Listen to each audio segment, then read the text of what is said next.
Good morning, Garden Universe. Jane here.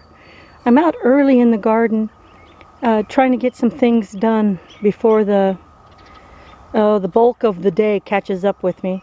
I'm trying a new experiment with insect control and bug control.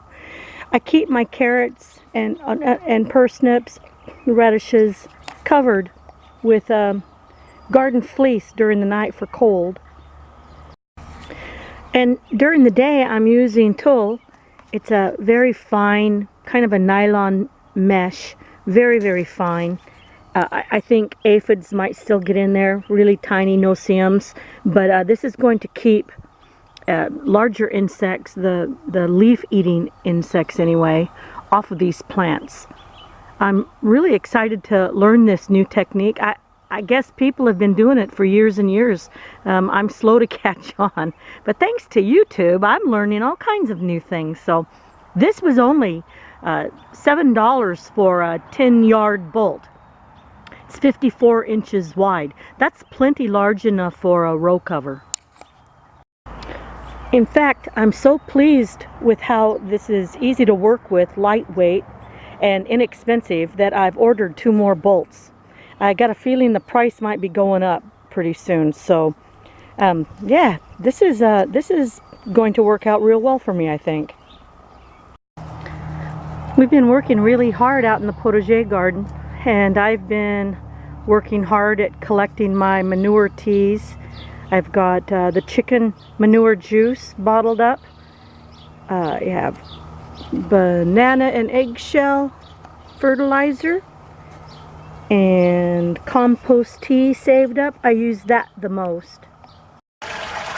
The compost tea in the hoop house has been changed out, so I took out the old stuff and bottled it up. It's very potent, heavy in fish fertilizer, and I had put a lot of nettles in it, and it's stinky too. But what's more interesting to me is how much foam bubbles. I aerate them, so all that foam is bubbling up out of the compost tea. So this is mostly nettle tea going, and I'll bottle it separate from the other stuff. But yeah, it's in my hoop house. This bucket doesn't smell yet, but boy, the other bucket was starting to smell like an outhouse. Yeah, not great for an enclosed space, let me tell you. Trust me, you do not want to be anywhere close when those bubbles break. It really smells bad. We took the 2 cattle panels and put them up over the last weekend. I've got my compost in place bins with some pots ready to go. Radishes out here. This was the blueberry and herb area, and it was not successful. Not enough sun. So we're going to grow squash and cucumbers up over the cattle panels, and they can find the sun when they get up higher. I reuse a lot of things. I had a huge dog kennel that I used for chickens for years. I'm turning a lot of my chicken things into garden things. I have saved gallon water jugs and milk jugs for years and years, and I use them as mini cloches. So this is where the herbs and the blueberries were. Now this is where the cucumber, squash, different things.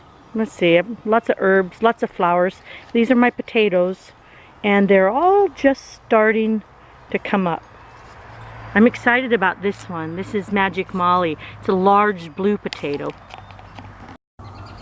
This is what I've got planted in the dog kennel underneath the milk jug. This is kale. Lancenato kale. I guess that's how you say it. I'm excited. I haven't grown kale in a long time. I hope it does well. I'm protecting it from the birds. The Dill's Atlantic Giant pumpkins have spent the night outside. I'm hardening them off, getting ready to plant. I use fleece cover on everything that is coming out of the greenhouse for a couple nights just to see how they do. Our nighttime temperatures have been anywhere from 40 degrees to 45. That's cold, but so far nothing is being cold damaged. I have the dahlias out here hardening off. It's so cold and rainy and windy every day for weeks and weeks.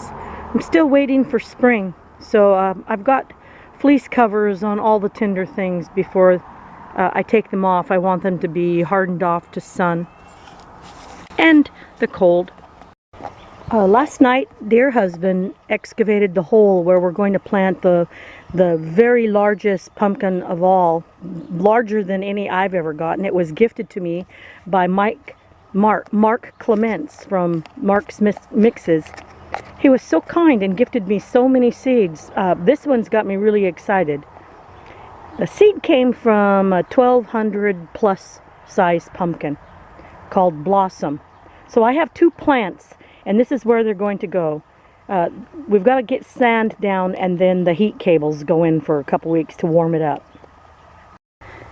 That's my update for the week, friends. So I hope everyone enjoyed it. Like I always say, I enjoy making the videos.